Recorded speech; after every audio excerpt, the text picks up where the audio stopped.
Današnja disciplina, o kateri želim govoriti, je disciplina gradnje občestva. Že zadnjič, če se spomnite, smo že zadnjič omenili pri Svetem Duhu, ko sem govoril, da Sveti Duh je tisti, ki ustvarja občestvo. Se pravi, en vidik tega je preprosto, da je, ko Sveti Duh pride na ljudi, ko Sveti Duh nas preobrazi, ko nas prerodi na novo, da postanemo Božji otroci, da postanemo dejansko Božji poganjek v tem svetu, potem on naravno in kako samoumevno dela občestvo. Se pravi, in nas povezuje v eno telo. Takrat smo govorili o tem, recimo, kako smo gledali, mislim, da v odlomku v prvem pismu Korinčanom, da smo vsi v enem duhu krščeni v eno telo. Se pravi, osnova naše enosti je ravno Sveti Duh, ki nam je dan, ki je Bog sam, Božje življenje v nas. To sem narobe pritisnil, dobro. No in takrat sem tudi to besedo občestvo sem hotel malo razdelati zadnjič. To je v izvirniku je to beseda koinonija in pomeni eno posebno kvaliteto naše povezanosti in pomeni različne stvari, pomeni občestvo, pomeni skupnost, pomeni partnerstvo, pomeni povezanost, pomeni deleženje, pomeni soudeleženost v Bogu ali pa tudi v čem drugem lahko dejansko, pomeni solastništvo, pomeni medsebojno pomoč, pomeni skupno lastnino. Se pravi, ta beseda občestvo pomeni eno zelo posebno kvaliteto, in sploh, če je to občestvo, ki ga ustvarja Sveti Duh. In tukaj želim dati, to je ena recimo umetniška upodobitev tega, kako ta koinonija zgleda. Tukaj gre za zelo, prefinjeno povezanost različnih posameznikov v eno enoto, v eno celoto. Se pravi, gre za neko posebno kvaliteto, ki jo dejansko ustvarja Bog in ki je v resnici že kar odsev Boga v tem svetu. Se pravi, Bog sam je neviden, ampak Bog se daje videti, se daje izkusiti najprej na ta način, da nekje obstaja to občestvo, da nekje obstaja taka posebne vrste povezanost ljudi v ljubezni, v milosti, v vsem, o čemer bo govora. No in danes je pa enostavno moja želja, da govorim o tem kot o naši disciplini. Zadnjič smo govorili o tem, kaj Sveti Duh dela. Danes pa želim govoriti o našem prispevku, če lahko tako rečem. Se pravi, o nečem, kar mi gradimo, kar mi vztrajno, prizadevno, požrtvovalno gradimo in seveda na osnovi te obljube, da bo Sveti Duh med nami. To pa je zdaj temeljno. Zdaj, če vidimo, da Sveti Duh dela nekaj, potem smo povabljeni, da pač tudi mi pri tem sodelujemo v svobodi. Ne kot da je to nekaj, kar mi ustvarimo, ker mi tega ne moramo ustvariti, pač pa nekaj, pri čemer sodelujemo z Bogom. No in začel bi z dvema mislima, ki sta malo izzivalni. Želim mečkam kot provokacijo začeti s temi mislimi. Prva je tale, da je občestvo, prav taka kvaliteta povezanosti med ljudmi, da je to sredstvo Božjega delovanja v svetu. Da je to način, kako Bog deluje v svetu in kako je Bog prisoten v svetu. Oziroma drugače bi lahko rekel, tako kot reče moj prijatelj iz Južne Afrike, Kornel Pretorius, cerkev je Božji odgovor na probleme sveta.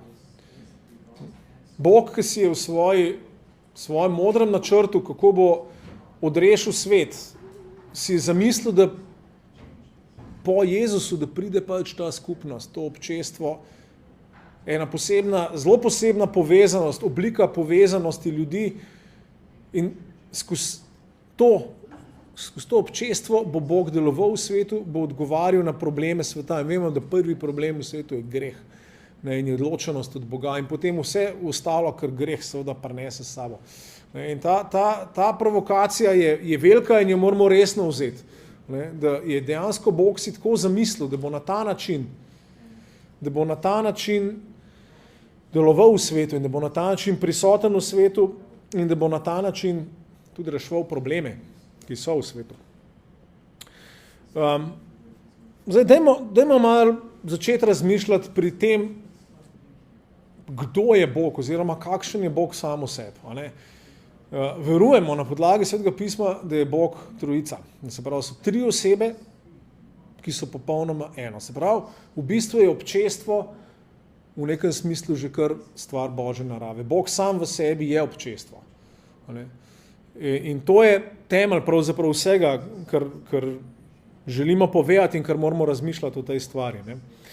Ampak potem, če gremo naprej, če gledamo stvarjenje sveta, Bog ob samem stvarjenju predvidi občestvo dveh, moškega in ženske, ki bosta eno in prek njiju bo širil svojo dobro oblast. Se pravi, na začetku v Genezi beremo, da je Bog naredil človeka, moškega in žensko po svoji podobi in ju blagoslovil in rekel, gospodujta, vladajta svetu. In vemo, da to gospodovanje je tisto dobro gospodovanje, tista oblast, ki širi Božja oblast, ki širi, ki ščiti, ki varuje, ki v današnjem času tudi zdravi. To je Božje kraljestvo v bistvu, ki ga je oznanil Kristus. Se pravi, imamo to že v Božji viziji, je bilo že od začetka, to občestvo kot tista stvar, prek katere se Božja milost, Božja dobra oblast razliva na vse stvarstvo.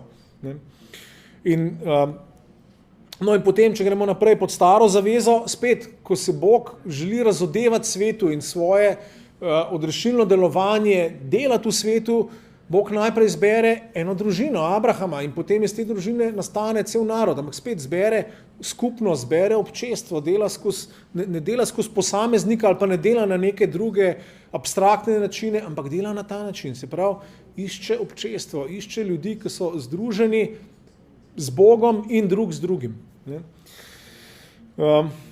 In seveda, ko zgodba Svetega pisma pride do svojega vrhunca, ki je v Jezusu, vidimo točno isto. Tam, se pravi, z Jezusovim križem, z njegovim ustajenjem se dejansko zgodi in se lansira prenovitev vsega sveta. Jezusovo ustajenje od mrtvih, vemo, je že prvi konkreten kos tiste prihodnosti, ki je Bog obljubil tukaj v tem svetu, v našem času. In tukaj se zgodi prenovitev človeštva tudi. Jezus s tem dejansko prenovi Adama, če smemo tako reči. Se pravi, človeka in človeštvo. In kaj naredi? Na nov spet vzpostavi občestvo. Vemo, da v Jezusu se zgodi to pogosto rečemo, ampak to moramo zdaj tudi ponoviti, da v Jezusu se zgodi ta vertikalna sprava človeka z Bogom, pa zgodi se ta horizontalna sprava človeka s človekom. In zato imamo tudi potem ti dve zapovedi, ki Jezus pove, da je ena v bistvu zapoved v dveh oblikah. Ljubi Boga z vsem svojim srcem, z vso svojo dušo, z vso svojo močjo in ljubi svojega bližnjega, kakor da si to ti sam. In prav to je vse. Celo svetopismo visi na tem. In vidimo te dve dimenziji v popolnosti uresničeni. To je Božje srce, to je to, kar si Bog želi. To je to, kar Bog dela skozi vso zgodovino in zaradi tega je Kristus umrl na križu, da bi to naredil. In čisto konkretno, če pogledamo Jezusa, kako je deloval, on ni deloval sam. Takoj si je poiskal ljudi okrog sebe, takoj si je izbral skupino, 12 pa potem še več. Takoj je začel to novo človeštvo, nov Izrael in novo človeštvo ustvarjati okrog sebe, kjer vemo, vladajo stvari, ki so nasprotne zakonom tega sveta. Odnosi v tem občestvu, vidimo, da je Jezus zelo pomemben, da učenci prav razumejo, kakšne bo odnosi med njimi, kako ne bo z oblastjo, recimo, predvsem tam jim dejansko na glavo postavil koncepte, ki vladajo v svetu. V svetu unkama oblast je močen, vlada, vsil svojo voljo, pri vas je pa tako, da tisti, ki je večji, bo vsem služabnik oziroma služen. Ker Jezus prav, tak sem jaz med vami. In tako bo tudi med vami. Se pravi, tukaj vidimo eno čist novo kvaliteto, ki se začne pojavljati v tem svetu. Občestvo ljudi, ki so na tak način povezani, ki imajo tak odnos z Bogom, ki je zdaj njihov oče, ker so spravljeni z njim in drug z drugim. Zato so dejansko v resnici bratje in sestre. To ni samo metafora. To ni samo lepa religiozna beseda. To je ta pomen je tukaj resničen in ga moramo čutiti v njegovi polnosti. Zaradi tega je Jezus imel eno glavno, pretežno metodo evangelizacije. To je to, da se je usedel pa jedel z ljudmi. To je bila njegova metoda. Usedel se in je jedel z ljudmi. In vemo, da je to povzročalo precej zgražanja. Ampak to je bilo tisto orodje, kako je Jezus videl, da Božje kraljestvo prihaja v ta svet. Tako, da se ljudje usedejo skupaj. Vemo, v judovski kulturi je bilo to še posebej razumljeno, če z nekom ješ, si eno z njim. Čist fizično, se res ješ isto hrano, se pravi, postaješ eno z njim. In to je bilo uspotiko lahko pol, če si ti jedel z napačnim človekom. In to so Jezusu učitali in to je bil tudi pol problem, vidimo v prvih generacijah kristijanov. No, ampak tukaj vidimo, kaj si Jezus zbral kot tisto, kar naj bi dejansko prinašal Božje kraljestvo. Ta oblika družine, ta oblika enosti, ta oblika sprejemanja. V tem kontekstu je potem on tudi govoril, je učil, tudi ozdravljal in tako naprej. In tako je Božje kraljestvo, tako Božje kraljestvo prihaja v ta svet. In ja, seveda je tako, Bog res deluje z vsakim od nas posamezno. Vsak od nas je unikat v Božjem načrtu in v Božjih očeh. Vendar deluje tako, da vsakega od nas, ki smo unikat, povezuje z drugimi. To ne gre eno proti drugim. Pri Bogu ni uniformiranosti v tem smislu. Ne, vsak posameznik je pomemben, izredno pomemben. Ampak način, kako on dela, je pa, da vsakega od nas poveže, tako kot smo sliko prej videli, v eno tako širšo, lepo, čudovito celoto. Se pravi, ja, Bog nas povezuje v mrežo odnosov, ki predstavljajo, ali saj ne popolno, ampak dejansko, ki predstavljajo dejansko nastop tega novega človeštva, novega človeka v Kristusu, ki je spravljen, kjer so novi odnosi. No in zato pa lahko vidimo tudi, da je dejansko to Jezusovo občestvo Jezusovih učencev, je točka, kjer se stikajo nebesa pa zemlja. Če se nam zdi ta izjava pretirana, si poglejmo tale odlomek. Takole pravi Jezus, resnično povem vam, karkoli boste zavezali na zemlji, bo zavezano v nebesih. In karkoli boste razvezali na zemlji, bo razvezano v nebesih. Resnično povem vam tudi, če sta dva izmed vas na zemlji soglasna, v katerikoli prošnji, jo bo uslišal moj oče, ki je v nebesih. Kjer sta namreč dva ali so trije zbrani v mojem imenu, tam sem sredi med njimi. Tole so izredno radikalne trditve. In je dobro, da se ustavimo od njih in da pustimo, da nas pretresajo, tako kot nas morajo pretresti. In da nas tudi iztrgajo iz naših okvirov, iz naše malovernosti, iz okvirov neke slabe izkušnje, ki jo imamo, iz okvirov, obupa in teh stvari. Dajmo prisluhniti tem besedam, tako kot se slišijo. Prvo najprej tole zavezovanje in razvezovanje, to je judovska govorica, ki pomeni nekaj razglasiti za dovoljeno in nekaj drugega razglasiti za nedovoljeno. Ampak ta izjava je naravnost škandalozna. Jezus le pravi, dejansko to, kar boste vi učenci po duhu, po vaši zvestobi meni, na osnovi vere, jasno, razglasili za prav in za upravičeno, bo držalo v nebesih. Kontekst tukaj prej je cerkvena disciplina, so problemi v cerkvi, problemi med ljudmi. Ampak vseeno, tukaj je Jezus predstavil zelo jasno, da se dejansko nebesa pa zemlja, vidimo je tukaj, kaj bomo rekel, vroča linija obstaja tukaj. In prav tako seveda v naslednji obljubi, tam, kjer sta dva, poglejmo, kako prav reče, kjer sta dva na zemlji soglasna, je bo slišal oče v nebesih.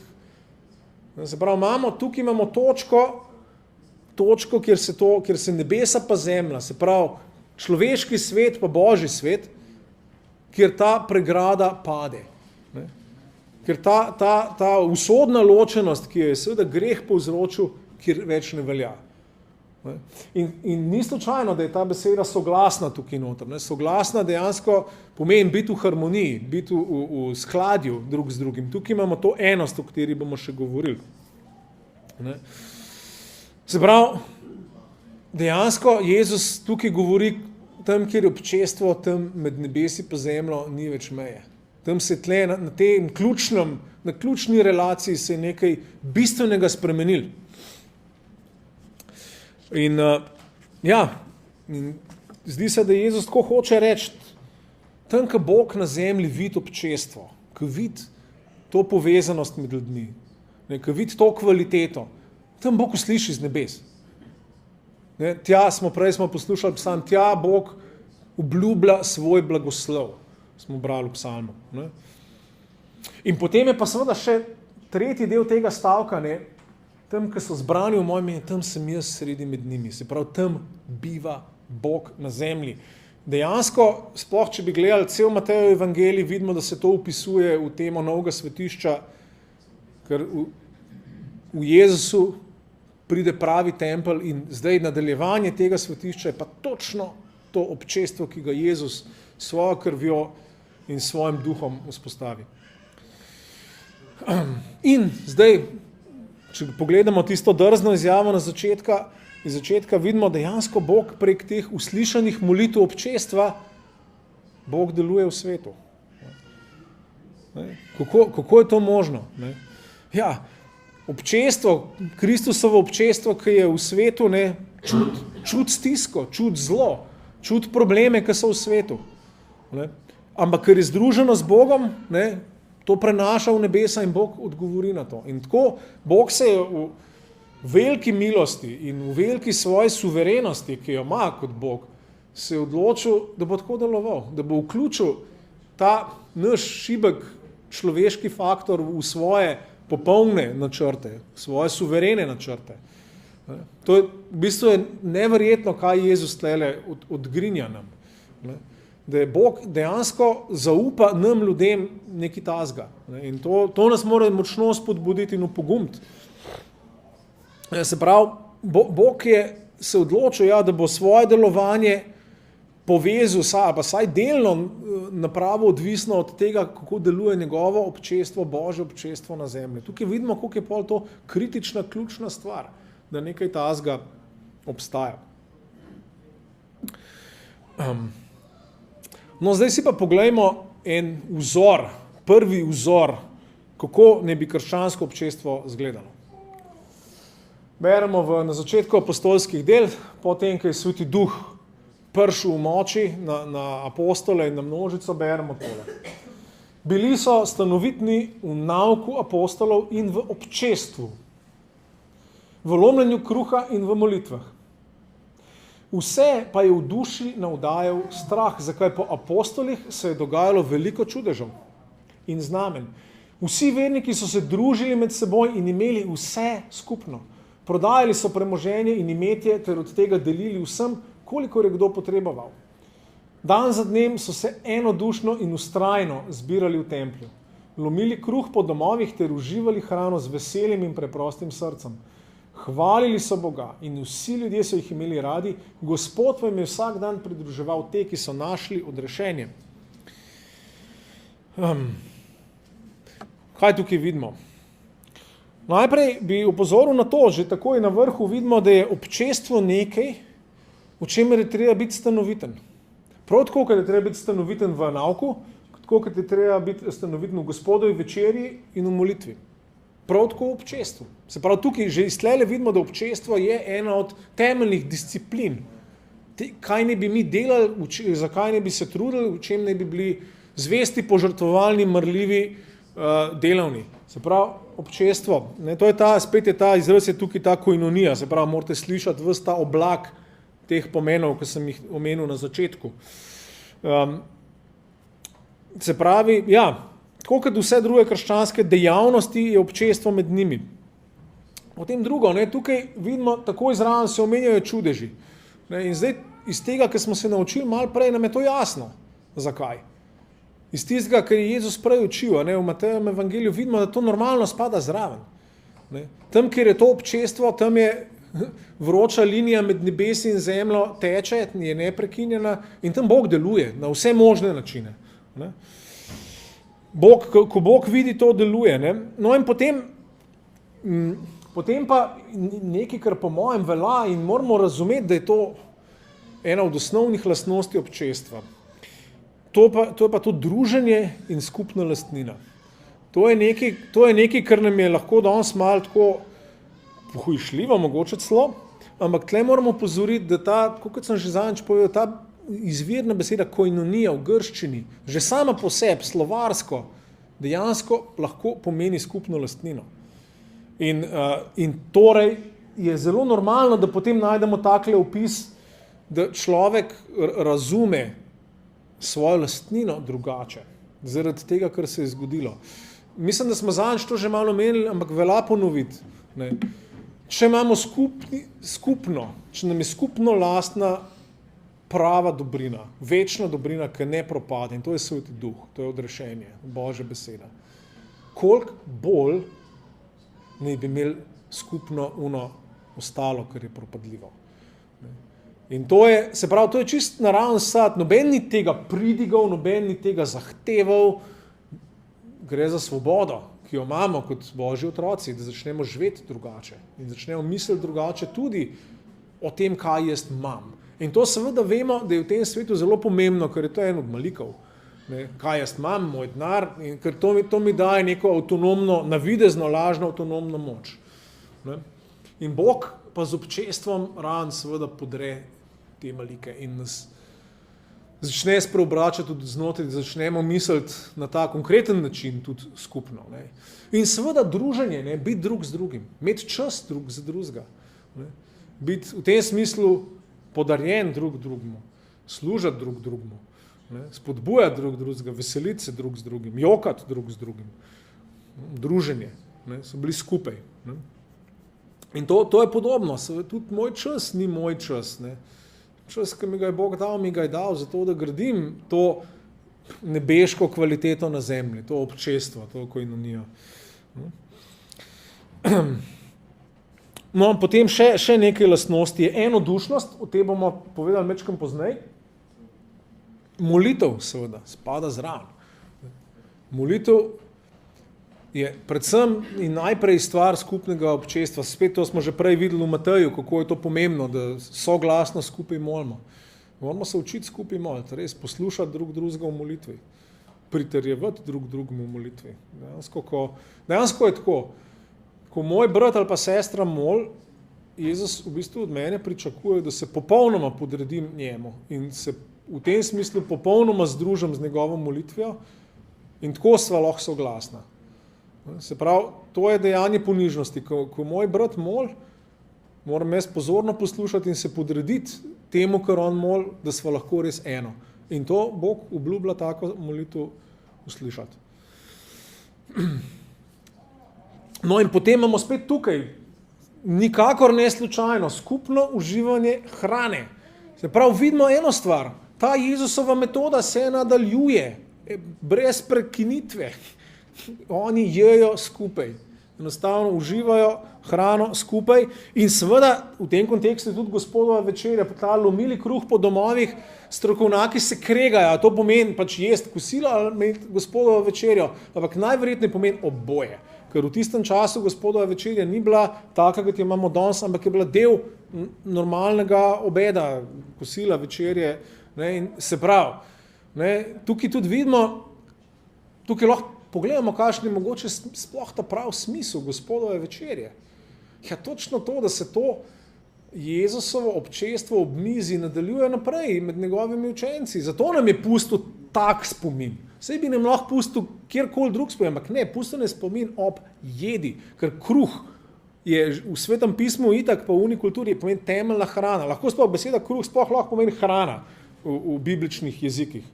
Ne pomeni nujno sploh pač tiste kvašene stvari, ali pa ne kvašene, ki je damo v peč. Lahko pomeni hrana v celoti.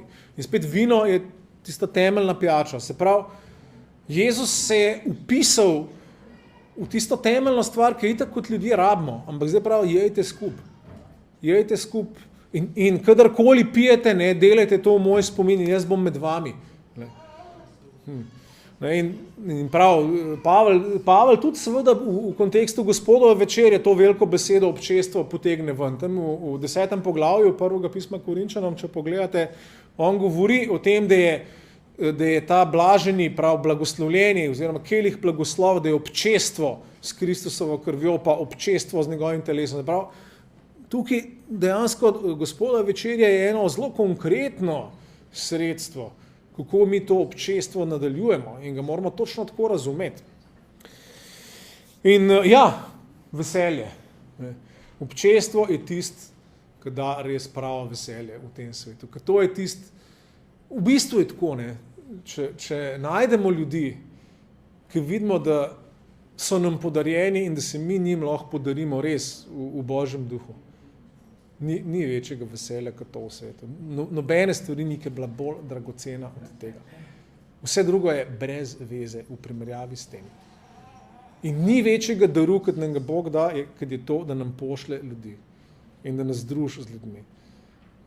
Zato je tle vladalo veliko veselje. Z veseljem pa hvalili so Boga. Tam se začnejo res lahko Bogu zahvaliti. Haleluja.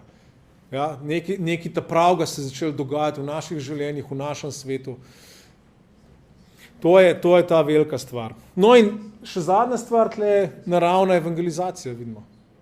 Občestvo se širi. Občestvo taka stvar ima sama po sebi naravo in moč, da se širi. Jaz si rekel, po ljubezni, ki jo imate med sabo, bodo vsi ljudje videli, da ste moji učenci. Tukaj vidimo to v praksi. Prav, gremo naprej. O enosti sem rekel, da moramo govoriti. Ne? Že sam na začetku, ko smo začeli o tem govoriti, sem rekel, občestvo je tam, kjer je več oseb eno. Bog sam v sebi je občestvo, 3 osebe, en Bog. Ne? Prva 2 človeka sta eno meso in sta občestvo in sta začetek Božje dobre oblasti nad svetom. A ne? In zdaj pa si poglejmo, kako pa ne bi zdaj ta enost izgledala v praksi. In Sveto pismo precej govori o tem in si poglejmo naslednji odlomek iz pisma Filipljanom. Spet prvo vrstico sem citiral že zadnjič, ker govori prav o tem občestvu, ki ga ustvarja Sveti Duh, ampak zdaj pa poglejmo naprej, kaj Pavel pravzaprav hoče reči. Če torej premore kaj opominjanje v Kristusu, če kaj spodbujanje iz ljubezni, če kaj občestvo duha, če kaj sočustvovanje in usmiljenje, dopolnite moje veselje s tem, da ste istih misli, iste ljubezni, ene duše, enega mišljenja. Ne delajte ničesar iz prepirljivosti, ne iz praznega slavohlepja, ampak imejte v ponižnosti drug drugega za boljšega od sebe. Ne nobeden ne gleda samo na se, temveč tudi na druge. To mislite v sebi, kar je tudi v Kristusu Jezusu. Čeprav je bil namreč v podobi Boga, se ni ljubosumno oklepal svoje enakosti z Bogom, ampak je sam sebe izpraznil. No, iz tega odlomka se jasno vidi, da je občestvo odsev Boga na zemlji, samega Boga. Ne, prav, v vas naj bo to, kar je v Kristusu Jezusu. Vidimo, Pavel nas zelo jasno napotuje pravzaprav na odnos med očetom pa sinom tukaj, ne? Da naj se to odseva v nas, v naših odnosih, v našem mišljenju. Ne? Se pravi, mi odsevamo tisto držo, držo ljubezni in ponižnosti, ki jo ima sin, Bog sin do očeta in seveda ljubezni do izgubljenih. Tukaj gre ta dvojna smer, vertikalna in horizontalna, seveda deluje. No in potem Pavel naniza tole, ne? Iste misli, ista ljubezen, ena duša, eno mišljenje. No, in seveda, kaj zdaj to pomeni? Tako kot sem že prej povedal in zdaj se lahko mečkam poglobimo, to ne pomeni, da smo vsi enaki. To ne pomeni, da smo vsi uniformirani. Ampak to pomeni, da smo popolnoma združeni v eno celoto, v eno telo, v eno širšo celoto, tako kot smo jo videli prej na tisti sliki. Gre za eno celoto, ki jo pa mi vsi sestavljamo. Ne? Namreč po Svetem pismu vemo, da smo eno telo, eno Kristusovo telo. In to telo moramo vzeti resno, moramo vzeti dobesedno v tem smislu. S polno težo pomena, ki ga ima to telo. Ne. Se pravi, smo dejansko kot eno bitje, vsi skupaj. Ne. In vemo pa, da telo ima pa različne telesne dele, ampak je eno telo. Ni zaradi tega več teles. Je eno bitje. Ne, naše telo ima roke, ima noge, ima glavo, oči, ušesa, ampak je eno telo. Ne. In v tem smislu smo mi eno. Ne, smo mi popolnoma združeni. Vsak od nas ima svoje darove, ima svoje stvari, ki jih prinaša. Ne. Ampak smo pa v tem, to pomeni biti ene ljubezni, enih misli, ene duše, enega mišljenja. Ne, ta ena naravnanost, ki jo imamo. Ne. In potem seveda tle zraven, ne, tukaj bistveno spada ta ponižnost, ki jo vidimo. Ne. Pavel tukaj za naše občestvo nam da zgled Kristusa, ampak to prav zgled te Kristusove ponižnosti. Najprej že tako prav iz ponižnosti mejmo drugega za boljšega od sebe. Ne. Kaj to pomeni? Ne? Ja, to pomeni, da če se zavedamo Božje milosti, pa koliko je Božja milost bogata, potem vsak od nas, jaz moram videti, ne, da je drugi verjetno z Božjo milostjo delajo boljš kot jaz. Ker jaz vem, da ne delam tako dobro, kot bi lahko. In to je moja osnova, zakaj moram biti ponižen pred vsakim od vas.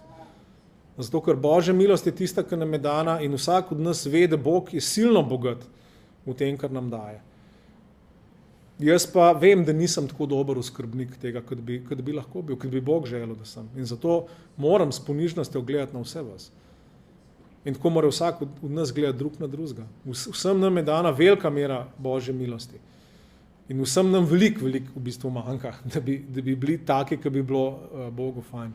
Ampak zato moramo biti ponižni drug pred drugim. Zato moramo imeti drugega za boljšega, ker je to resnica. In potem gre ta ponižnost še en korak naprej. Ker nam da za zgled Kristusa in prav, naj nobeden ne gleda samo nase, ampak na druge. Tlej nas pa Pavel seveda izziva v srce, bom jaz rekel, zato ker seveda naša stara narava je taka, da gledamo nase. To je star človek, to je star padli Adam. Tako smo bili rojeni po mesu, da tako rečem. Tlej pa Pavel, ne. Tukaj zdaj pri vas se je pa začel tisto drugo. Začel se je Kristus v vas, vi zdaj ne rabite več gledati samo nase. Zdaj ste rešeni tega suženstva sebe. Lahko se obrnete ven k drugemu. Vidite, kje je temelj občestva. Vidite, kje je moč za transformacijo. Vidite, kje je Božje kraljestvo na zemlji. Tam, kjer se mi zaradi duha lahko obrnemo stran od sebe, da ne gledamo več samo nas, ne začnemo iskreno z ljubeznijo skrbeti za druge. In seveda potem z močjo, ki jo Bog daje, ker Bog zato pošilja moč, da se dogaja ta kvaliteta med nami. Se pravi, tle se dogaja ta osvoboditev, da nismo več osrediščeni nase, ampak da se obrnemo proč od sebe, da dejansko lahko tudi mi sebe izpraznimo. Zato postal Kristusa za zgled. Se pravi, vi prav posnemite ga. Posnemite to, kako se je on izpraznil.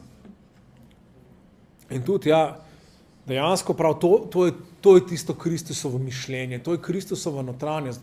Pavel želi, da smo mi od znotri deležni Kristusa. Ne samo tako pro forma na zunaj, ampak prav od znotri sprejmite, mislite Kristusa. No, poglejmo še en vidik. In to so duhovni darovi, ki delujejo v občestvu. Namreč, že iz vsega, kar smo povedali, vidimo, da je občestvo tisti kraj, kjer služimo drugemu. In kjer se vadimo in rastemo v duhovnih darovih. In to je tisto naravno okolje, kjer vse te stvari, o katerih smo govorili zadnjič, funkcionirajo. Poglejmo recimo tale odlomek, ki se ga ponavadi tako ne bere, ampak bi želel, da ga pazljivo preberemo. Mislimo drug na drugega, tako da se spodbujamo k ljubezni in dobrim delom. Ne zapuščamo svojega zbora, kakor imajo nekateri navado, marveč drugega spodbujajmo. In to tam čim bolj vidite, da se bliža dan. Ne? Smisel občestva je to medsebojno spodbujanje. Ne? In beseda tukaj je podobna besedi za Svetega Duha, se pravi, da en drugega en drugmu služimo z močjo Svetega Duha, da smo tolažnik, da se spodbujamo, da se karamo tudi, kadar ga lomimo. To Bog želi. In to je smisel občestva, da drugega na ta način spodbujamo, se potiskamo naprej v tem, kar Bog želi delati. In se podpiramo v tem.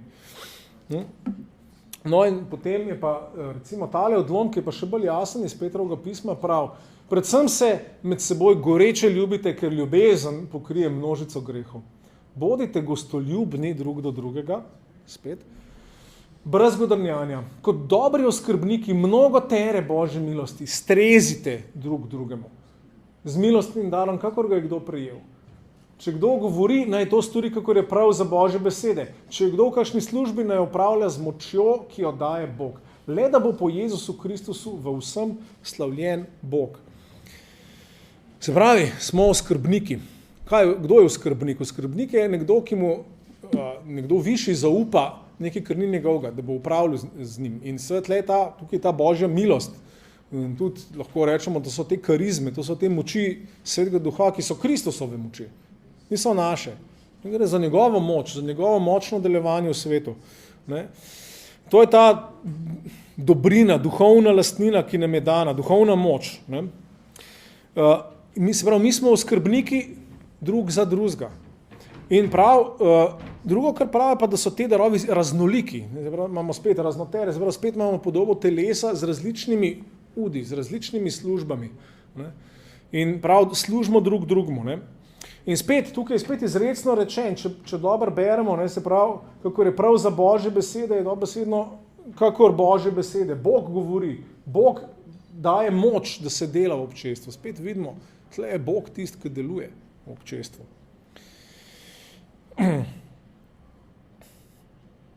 In se pravi, tle moramo videti, kaj Bog želi, ko se mi shajamo. Dejansko, ko se srečujemo, mora biti prostor, da vsak Jezusov učenec oziroma učenka, da lahko uporablja, razvija duhovne darove. To je smisel krščanskega srečevanja. To, kar smo prejeli od Gospoda, da lahko prakticiramo, da si lahko strežemo drug drugemu. To je smisel občestva, ker to ni občestvo, kot si ga je zamislil Gospod. No in za konci pa pogledamo še nekaj spodbud. Namreč videli smo že, da je občestvo nekaj, k čemur moramo biti spodbojeni. Ne? Ker nam seveda ne pride po naravni poti ta ideja. Ne? To ni nekaj, kar samo po sebi, kamor smo sami po sebi naravnani, taki, kot smo. Ne? Se pravi, Bog nas mora spodbujati in drugega moramo spodbujati. Ne? Tako kot smo videli že prej iz pisma Hebrejcem. Ampak poglejmo zdaj še tele spodbude. Tle pa Pavel zdaj direktno govori. Ne? Prav, ljubezen ne bo brez hinavščine. Drugega ljubite z bratovsko ljubeznijo. Tekmujte v medsebojnem spoštovanju, bodite soudeleženi v potrebah svetih, gojite gostoljubje. Pa Peter pravi, ker ste v poslušnosti resnici, se pravi evangeliju, očistili svoje duše za iskreno bratoljublje, se goreče in iz čistega srca ljubite med seboj. Ne? Tle zdaj mislim, da je točka, ki moramo biti iskreni, ne? In moramo si priznati, da je vse te stvari lažje reči, kot pa narediti. Ne gre nam kristjanom prav preveč dobro pri teh stvareh. Ne? Tle smo pozabili biti Jezusovi učenci. Velikokrat. Ne? In rabimo spokorjenje tukaj. Rabimo, da se spreobrnemo v Bogu. Rabimo, predvsem se moramo po mojem spokoriti od individualizma, ki vlada v družbi. Družba je razdrobljena in razfragmentirana in razbita na koščke. Mi smo pa poklicani, da smo nekaj drugega. Individualizem, to, da je vsak zase svoj otok, to je rak rana, rakasta bolezen te družbe. Ampak Bog dela točno nasprotno. Se pravi, tega se moramo mi spokoriti sami. Ne? In resno moramo začeti videti pa misliti, da so potrebe drugih, da so moje potrebe. Ker to pomeni ljubiti svojega bližnjega, ker da je on ti sam. To je ta Jezusova temeljna zapoved. Ne? Začeti moramo misliti, da je vse, kar je moje, da je tudi tvoje, da je od drugih učencev tudi. Zato, ker jaz nisem več sam svoj. Jezus me je ljubil in me je odkupil, dal se je za mene do konca, torej jaz nisem več sam svoj. Torej tudi to, kar imam, že takoj po definiciji ne more biti več sam moje. Tukaj se je nekaj zgodil, Kristus je stopil tle vmes.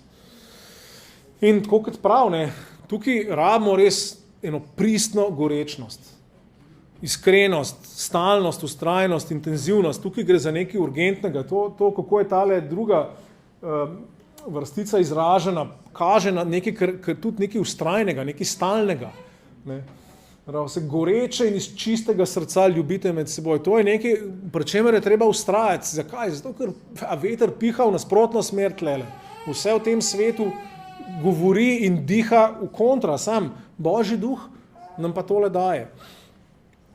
Se pravi, to je ta gradnja tazga občestva, je ta, lahko smemo reči, da je to naš temeljen konkreten cilj v tem svetu. Se pravi, temeljna stvar, ki jo mi kot Jezusovi ljudje naj bi delali v tem svetu. Ustvarjali tako občestvo. Se pravi, ta izziv imamo. Ta izziv imamo, da se spreobrnemo, da pustimo, da nas Bog nauči na nov, koliko je ta stvar pomembna.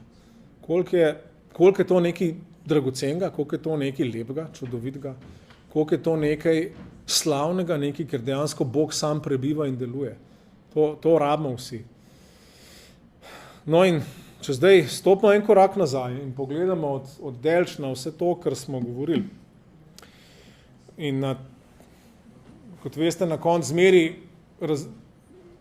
dodam par misli glede na dve te veliki temi. In ena je tema kraljevskega duhovništva, druga pa tema Božjega svetišča.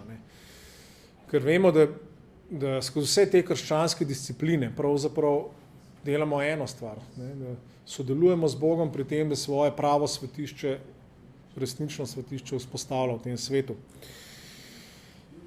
In prvo, kar lahko rečemo glede Božjega svetišča, očitno si Bog želi ga na ta način zgraditi, skozi to pristno občestvo. Se pravi, Bog želi prebivati, Bog sam, tle vidimo Božje srce. Bog ne želi prebivati v unem templju v Jeruzalemu ali pa v čemarkoli takem, ampak dejansko želi prebivati tam, ker so ljudje povezani v tej nežni, pa hkrati silno močni ljubezni, ki se je pripravljena žrtvovati. Tam Bog prebiva. Tam Bog obljublja svoj blagoslov. To je že prerok v stari zavezi, je to videl po duhu. Tam je večno življenje. Tam je olje, ki se zliva na glavo duhovnika. Zdaj smo vsi kraljevsko duhovništvo. Tam se to dogaja. Se pravi, to je tisti kraj, kjer Bog prebiva. A bi mi sebe dali na voljo Bogu, da nas obrne k njemu in drug drugemu, da se bo ta realnost začela dogajati. Bi naredil to? No in tema kraljevskega duhovništva se tukaj spet fantastično lepo vidi. Tukaj vidimo duhovništvo v tem, da smo mi, ko občestvo moli, mi posredujemo, mi, kot smo rekli, prinašamo bolečino, težo, zlo tega sveta. In to je duhovniška služba. Posredujemo. Zase in za ves svet prinašamo to pred Božji prestol. In potem Bog odgovarja s svojimi močmi. To je pa kraljevanje. To je pa kraljevska služba. Bog s svojo kraljevsko močjo prihaja v ta svet in ga ureja tako, kot je prav. Prav vidimo, kako perfektno te velike biblične teme se zrcalijo prav v tem predmetu občestva, v tem, čemer smo govorili danes. Prav. No, zdaj pa kot vedno vam bom dal na koncu 3 izzive. In prvi je kar tale. Treba je nekje začeti, ne? Povab nekoga na kosil. To je lahko veliko bolj duhovna stvar, kot zgleda. Ker s tem posnemamo Jezusa, dejansko. In s tem dajemo prostor, da se ene kvalitete, ki smo jih pozabili, da se začnejo vračati med nas in v ta svet. Po mojem je dobro, da vsak od nas, da si tako reče, vsak teden bom vsaj enega poskusil povabiti, ali pa zdaj par povabiti, eno družino. vidimo, da je v božji ekonomiji, v božji perspektivi taka stvar zelo dragocena. Veliko bolj, kot se nam zdi. No in potem pa naslednjo, ne. Razmislila bi se lahko s kom, spet s kakšnim parom ali pa z večjimi, začel redno dobivati k molitvi, ne. Ja, razmislili zmen se seveda z Boštjanom, z drugimi starešinami tudi, ko to delamo skupaj, ne delamo zato, da se še bolj drobi božje telo, ampak delamo skupaj. Ampak razmislili o tem, ne. Razmislili o tem, ker to je taka konkretna, preprosta oblika, tam, kjer sta dva ali so trije, prav Jezus, ne. Tam sem že jaz med njimi, ne. Torej, na ta način pustimo Bogu, da nas nagovori, da nas poveže in da začne Bog po Svetem Duhu graditi to občestvo med nami. No in tretji izziv je pa, seveda, ne, to ste lahko pričakovali, moramo razmisliti o svoji lastnini. To pa je dejansko kar izziv razmišljanja. Izzivam vas, da razmislite o tem, kar imate, kar je vaša lastnina. Kako je s tem? A bi se dal razumeti, da to pripada vsem Jezusovim učencem? Da je to, kako bi to izgledalo, če bi tako razmišljal? Kaj bi to bilo? Seveda so kakšne nevarnosti tle tudi, ampak dobro. In zdaj, seveda, če ne moreš tako razmišljati, bi rad vedel, zakaj ne. In če pa rečeš ja na to vprašanje, ja, lahko, me pa zanima, kaj konkretnega to pol pomeni. Ne želim sam splošen odgovor, tle pa želim konkreten odgovor. Ne? Kaj konkretnega to spremeni v tvojem življenju? Ne? Kaj bo zaradi tega drugače, če boš rekel, ja, ok, moja lastnina pripada vsem. Kaj bo zdaj to konkretnega spremenil? Ker tako je, to vemo, da je z Božjo besedo vedno tako, da ni ta prav tisti, ki poslušamo, tisti, ki dela. Prav moramo biti tle zelo si na jasnem. Se pravi, spodbujam, izzivam vas, da do naslednjič, da naredite vsaj ta prva stvar, vsaj enkrat, ampak svetujem, normalno bilo po mojem vsaj enkrat na teden. Točki 2 pa 3 pa razmislite, ne, s tem, da pri točki 2 tudi mogoče lahko že kaj naredite. Ne. Pogovorite se med sabo, pogovorite se z voditelji. Ne. Tretja stvar je pa res bolj za razmisliti, ampak tudi razmislite, kaj konkretno to spremeni. Kjer je odločitve, kako boste drugače živeli, če je to res. No in tako, zdaj pa še to, kar sem vedno obljubil na koncu, je pa malo gradiva za poglobiti tole zadevo. In prva stvar je tale knjiga, ki je k sreči prevedena v slovenščino, Dietrich Bonhoeffer, Skupno življenje. Dietrich Bonhoeffer je po mojem mnenju en glavnih krščanskih učiteljev 20. stoletja. Ima izredno zgodbo, saj si lahko preberete kaj o njem. No, ampak tole je majhna knjižica, ki prav govori o skupnosti. Napisal je, ko je bil, to je bilo že v času nacizma, je bil on del te, kaj rečem, podzemne cerkve, ki pač se ni združila z državo, ampak je šla v ilegalo, in tam je on organiziral izobraževanje za nove pastorje in to izobraževanje je delovalo kot neka skupnost, skoraj kot komuna, kjer je pač ta, recimo, teološki študij potekal. No in v tem kontekstu je on napisal tole knjigo, kako naj bi krščanska skupnost funkcionirala. Res izredno priporočam, super zadeva. Potem za tiste, ki si želite malo mogoče razširiti različne poglede dobiti, je tale zbornik, ki ga je naredil Kud Logos že pred časom, imenuje se Eklesija, to pomeni cerkev, in prav podnaslov je, v kakšno duhovno skupnost pravzaprav verujem. Tukaj so zbrani zelo različni spisi, ki iz zelo različnih vidikov opazujejo ali pa razmišljajo o tem vprašanju, ne, kakšna je bila prava duhovna skupnost med kristjani. No, potem je pa tle še ena knjiga, ki pa se čisto iz drugega vidika loteva tega vprašanja.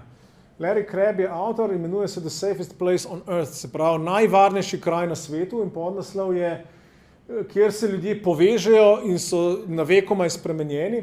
Larry Crabb je krščanski, kaj ne rečem, terapeut, psiholog, ne, ampak se je tukaj lotil v bistvu napisati knjigo prav o, recimo temu pod narekovaju, terapevtskem vidiku krščanske, prave, pristne krščanske skupnosti. In najprej kar precej časa posveti temu vprašanju, kaj je res prava duhovna skupnost in kaj je neduhovna, kaj je lažna skupnost, ki jo tudi seveda kristjani včasih ne vede ali pa pač po neumnosti prakticiramo. No, in on pravzaprav nekako pravi, da je to, tukaj imamo del recimo tistega odgovora, ki smo ga na začetku nakazali. Ne. Tukaj, on to razume, da tukaj se dejansko tisti človeški problemi, ki jih imamo vsi, to je kraj, kjer se te problemi res lahko rešujejo, ali pa saj začnejo reševati, kjer se lahko začnemo odpirati drug drugemu, kjer lahko začnejo biti iskreni drug do drugega, kjer lahko začnejo biti odprti in kjer lahko začnemo služiti drug drugemu in pustiti, da Božja milost prihaja in nas transformira od znotraj. Tako da to priporočam tudi, je pa v angleščini. Pa je pa še en moj članek, spet iz druge strani vse to področje malo obravnava, no, in naslov je Osnovna oblika cerkve, dobite na mojem blogu. Tukaj pa predvsem se ukvarjam s tem vidikom, v bistvu malo razdelam ta tekst iz Matejevega evangelija, 18. poglavje, ki smo ga brali na začetku, namreč, da kjer sta dva ali so trije zbrani v mojem imenu, tam sem jaz med njimi, pač to razdelam in nekako sem odkril, no, da je to tista temeljna oblika cerkve, na kateri potem vse ostale oblike cerkve slonijo.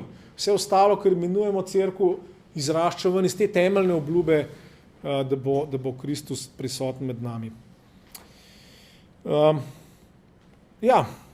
To je to z moje strani. Zdaj pa mislim, da imamo še malo časa za vprašanja, za odgovore, za pogovor. Tako da, izvolite.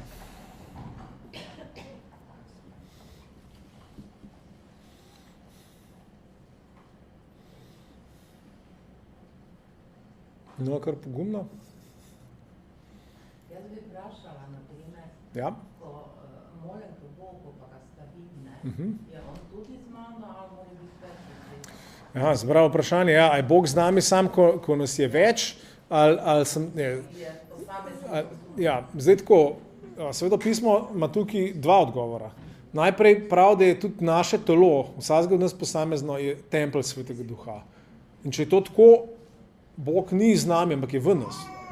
Se pravi, Ampak enako pa vidimo, če beremo Pavlova pisma natančno, vidimo pa, da je pa poudarek je pa na tem, da je Božji tempelj tam, kjer smo skupaj. Ne? Se pravi, zbrana cerkev, ne? Ko smo zbrani, lahko spet, samo dva ali pa trije. Se pravi, bom tako rekel, ne? Tista zavezna prisotnost Boga je tam, ko se zberemo. Ampak to pa ne pomeni, da ko pa smo sami, da pa ni Boga zraven. Seveda je. Ampak tista Božja želja, tisto, kamor je Bog usmerjen, je pa to, da se zbiramo. V zgodnjekrščanskem spisu Didahe najdeš tudi tako spodbudo, prav vsak dan išči družbe svetih. Vsak dan. To vidimo mentaliteto prve cerkve. Se pravi, to je nekaj, kar ne bi nam bilo naravno, da se družimo, ne, in da skupaj molimo. Seveda lahko vsak sam moli. Kornelija.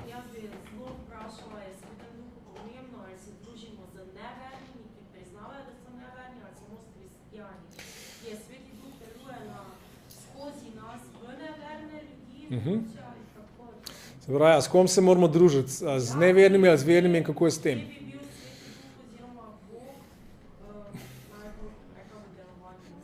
Spet, jaz mislim, da iz Svetega pisma, če pogledamo Jezusa, vidimo, da je odgovor oboje. Ampak na različne načine. Ne? Seveda Bog želi, da smo z nevernimi. Jezus je jedel z nevernimi. Se pravi, se je družil, jih je sprejel. Absolutno. In to je način, da Sveti Duh po nas deluje, da pričuje po nas, da oni začutijo Božjo ljubezen skozi. Absolutno. Ampak po drugi strani se pa moramo zavedati, ko pa smo skupaj z brati in sestrami, Nova zaveza pravi s svetimi, tam je pa svetišče. Ne? Če so neverni zraven, seveda je razlika. Ja.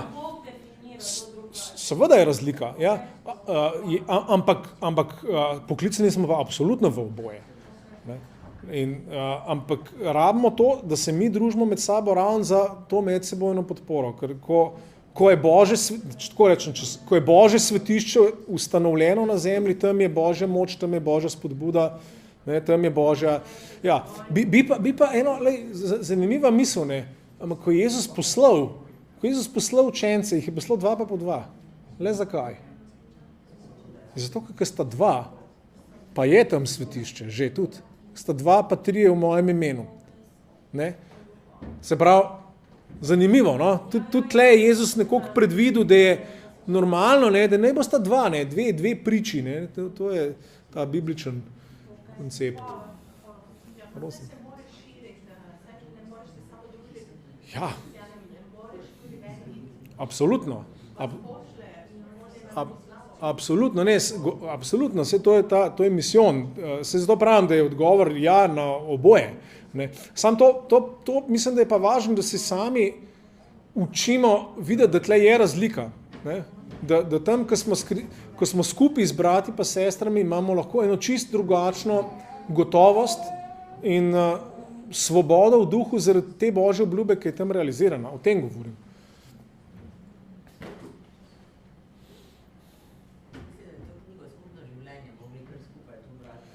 Skupno življenje, ja, izredno. Zasluženje, ne, da pridemo v cerkev, ne zato, da bi se zdaj ful si fajn, kak je fajn, kak nekdo dobro govori, pa kak se fajn poje, ne, ja. Da počutimo tisto Johan, da je dobro tu, ne, ampak ravno to, da ni vedno najbolj fajn, da je eno, da je drugo, da važi vse te duhove in potrpežljivosti, ne, torej, da res ne pridemo v cerkev, ne samo zaradi sebe, ne.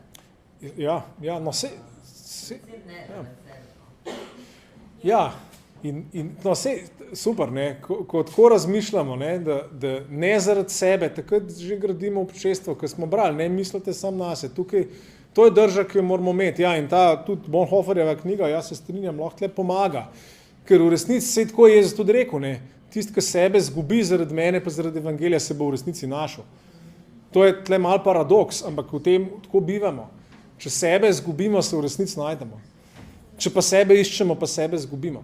Tako da, ja, zelo svetujem, ja, kot sem rekel, tole knjigo, ker ja, občestvo seveda je kraj, kjer tudi ni vse vedno lahko, pa vedno fajn. Obratno, če je zdaj to res kraj, kjer smo lahko iskreni, tam potem včasih stvari ratajo grde.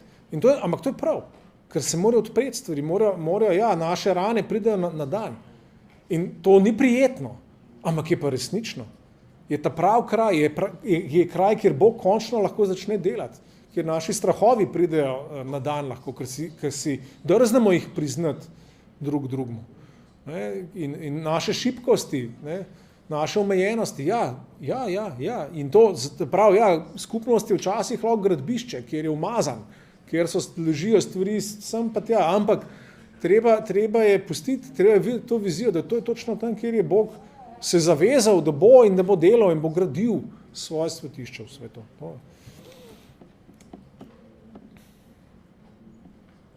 Jaz bi nekaj spodbudila. No? Imeli ste 3 dnevni in takrat je naš pastor Boštjan rekel, to je bilo delo prvih kristijanov, to so počeli skupaj, so imeli večerje in takrat smo imeli najlepše srečanje v zadnji. Haleluja. Obeto, jedli smo vsega svašta, ampak ljubezen je bila prisotna sicer. Super.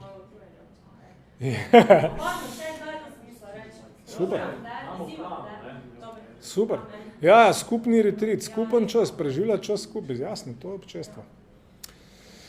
Prav, se pravi, hvala lepa za danes.